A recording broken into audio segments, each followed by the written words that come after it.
भाजपा वाले लोग ये बोल के अभी वॉकआउट किए हैं कि नगरी में आप लोग जो कर रहे हैं वो आदिवासी विरोधी चेहरा उजागर हो गया।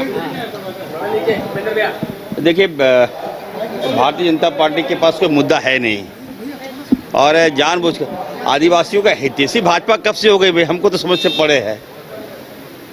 एक प्रयास मैं कर रहा हूं कि झारखंड के स्वास्थ्य की व्यवस्था को मैं सुधारूं और भाजपा को क्या मालूम कितने लोगों की जान जा रही है इलाज के अभाव में, गरीब लोगों की जान जा रही है। अगर हमारी सरकार, हमारे लोकप्रिय मुख्यमंत्री जी, अगर हम लोग चाह रहे हैं कि लोगों की जान बचाएं, तो अगर विरोध आप कर रहे थे, आपके विरोध में कितनी सच्चाई है। और मैं फिर से बोल रहा हूं कि रिम्स बनेगा और मुख्यमंत्री जी बनाएंगे। हमारे मुख्यमंत्री जी सर्वे सर्वा हैं। आदिवासियों का सबसे बड़ा नेता कौन है? न केवल झारखंड बल्कि विदेश, विश्व में सबसे बड़ा नेता कौन है? हेमंत सोरेन जी। उनको चिंता है, वो जहां चाहेंगे वो बनाएंगे, खत्म हो गई बात। अब बेवजह नाटक करना, बेवजह नकली हितैषी। जब रघुवर दास आदिवासियों को मार रहा था, दुला को मार रहा था, काला कपड़ा आदिवासी पहना तो गोली मार दिया, क्या मैं भूल सकता हूँ क्या?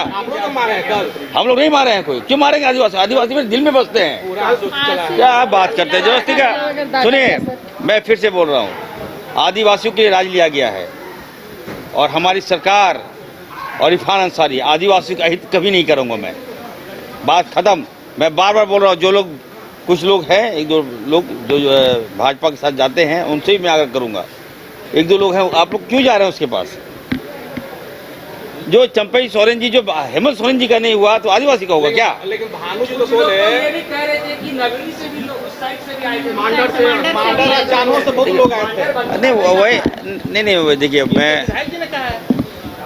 देखिए ये बात सही है कि आग लगाने में एक्सपर्ट तो हैं भाजपा के लोग और आग बुझाने में एक्सपर्ट इरफान अंसारी है, हेमंत सोरेन जी हैं। सर, भाजपा वाले कह रहे हैं तो से आपत्ति नहीं है, लेकिन वहाँ के अरे भाजपा, देखिए बाबूलाल मरांडी जी मुख्यमंत्री रहे, अगर आप हॉस्पिटल मेडिकल कॉलेज बना देते तो ये दिन नहीं आता ना।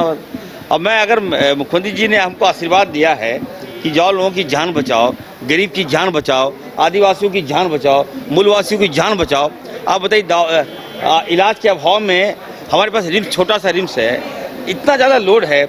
अगर एक कमरे में 20 पेशेंट है और 200 पेशेंट वहाँ आते हैं और कैजुअलिटी होता है, खराब लगता है। मेरे आंखों के सामने लोग मर जाते हैं। अगर मैं लिफ्ट 2 बना रहा हूँ, मुख्यमंत्री जी बना रहे हैं, तो पाप क्या कर रहे हैं? ऐसे संवेदनशील मामले में भाजपा को राजनीति नहीं करना चाहिए था। और मैं फिर से बोल रहा हूँ, आदिवासी समाज से बोल रहा हूँ, आपका हित में नहीं करूँगा। जय। कौन? मैं आदिवासियों का हित नहीं करूँगा। रिम्स की व्यवस्थाओं को बस मैं बता रहे, रिम्स क्या होगा? वहाँ नहीं बनेगा तो कहीं और बनेगा, और क्या होगा? कौन सा है? नहीं,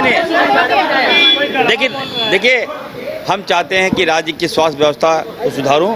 भाजपा ने झारखंड की राज्य की व्यवस्था को बीमार कर दिया है, ठीक है। और अगर डॉक्टर स्वास्थ्य मंत्री है और इसका लाभ अगर झारखंड को नहीं मिले तो दुर्भाग्य होगा। मैं तो कहूँगा कि बीजेपी, ये लोग विरोधी थे ही, अब पेशेंट के भी विरोधी हो गया। बताइए। लेकिन मंत्री जी, बड़ा खराब लगता है। वाले रिम्स को लेकर के, डायरेक्टर को लेकर जो विभाग की ओर से आप लोग शिकायत पर शिकायत करते हैं, मीडिया में जारी होता है, कि तो आपस में आप लोग कर रहे हैं ना।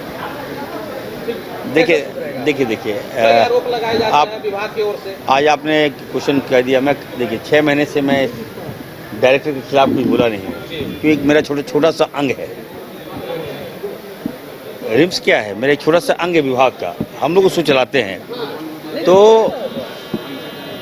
वहाँ पे जो मामला था, मामला कोर्ट में लेके चला गया वो, जबकि नहीं जाना चाहिए था।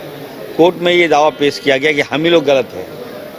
कोर्ट में मैं देखता हूँ, कोर्ट का जो वे देखता हूँ कि उनको लगता है कि पॉलिटिशियन लोग गलत है, जो ये आदमी आया सही है, लेकिन ऐसी बात नहीं है। हमें कोर्ट पे अभी भी विश्वास है और हेल्थ में पॉलिटिक्स किया जा रहा है और बैकअप भी दिया जा रहा है ना। अब जानिए, बैकअप भी दिया जा रहा है।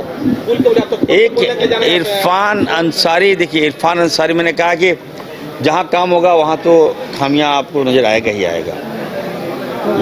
लोगों को लग रहा है कि स्वास्थ्य में काम हो रहा है तो लोग पीछे पड़ गए हमारे, तो पढ़ने दिए क्या फर्क पड़ता है। मैं तो सुधार के रहूँगा। मैं तो देखिए कुछ लोग उसको फीडअप दे रहे हैं, बैकअप दे रहे हैं, वो काम नहीं कर रहा है। आज हमारे एक डॉक्टर देखिए, कैंटीन चालू था, डॉक्टर अभी आईसीयू में है, जिम्मेवार कौन है? मैं 5 महीनों से मैं रिम्स नहीं गया हूँ। आप तो देखने भी नहीं गए डॉक्टर को? नहीं, मैं कहा ना कि 5 महीने से मैं नहीं गया हुआ, क्योंकि मैं चाहता हूँ कि जब मेरे पास सेटअप है तो मैं अपनी तरह से चलाऊँगा मैं। अभी आप बताइए, एक बात आई पित्त पत्र जारी करने का। आप ये बताइए कि डायरेक्टर जो है वो फाइल मुझे सीधा मेरे पर भेज दे रहा है। आप लोग जानकारी तो नहीं है, आप उनका बयान ले लेते हैं। वो कोई फाइल है मेरे पास भेज देता है। अरे भाई, मेरे पास विभाग है, सेक्रेटरी है, आप परचेजिंग के फाइल हमारे पास भेज दे रहे हैं। कल कुछ होगा तो आप जान ही रहे हैं कि किस तरह भाजपा में मेरे पीछे लगी है। जेल कौन जाएगा बताइए? आप लोग तो तुरंत ही लोग चाहता मौका खोज रहा है। तो मैं एक रुकिए ना, मैं नियम संगत से चलूँगा, मैं नियम नहीं तोड़ूंगा। इसलिए मैं कह रहा हूँ कि मैंने आदेश दिया था कि बिना मेरे सहमति का, विभाग की सहमति का आप कोई फाइल फुटअप नहीं कीजिए। तो इसको कोर्ट में बता दिया, कोर्ट ने गलत दे दिया। अब कोर्ट का आदेश का मैं थोड़ी विरोध करूंगा। तो जीबी होगा तो उसमें भी जज साहब रहेंगे, एक्स जज रहेंगे। नहीं, ये तो देखिए, ये तो मेरे विभाग में कहीं ऐसा नहीं होता है। तो हो जाएगा ना, अब पहली कोर्ट का बार। इंटरफेरेंस इसने करा दिया, इस व्यक्ति ने करा दिया। तो चलिए, अब तो जो भी हो, कोर्ट के से बाहर तो नहीं है, लेकिन व्यवस्था को सुधारूंगा। तो समय दीजिए, अच्छा व्यवस्था है, आप लोग को भी लाभ मिलेगा उससे। शहर की भीड़ से बोर हो गए हो? तो चलिए आज नए वाइब में आपको लेके चलते हैं, जिसका नाम है वैदिक विलेज। एम्स पटना से 10 मिनट की दूरी पर नौबतपुर में स्थित ये सोसाइटी सिर्फ आपके लिए है। यहाँ पे मेन रोड 30 फीट की है, रिंग रोड 24 फीट की है और ब्रांच रोड 20 फीट की है। यहाँ मिलेगा आपको स्विमिंग पूल, जॉगिंग ट्रैक, मंदिर और 24/7 सिक्योरिटी कैमरा जैसी बेसिक एमिनिटीज। शांति और सुकून से भरा प्लॉट चाहिए तो सोचना बंद करो, अभी कॉल करो नीचे दिए हुए नंबर पे।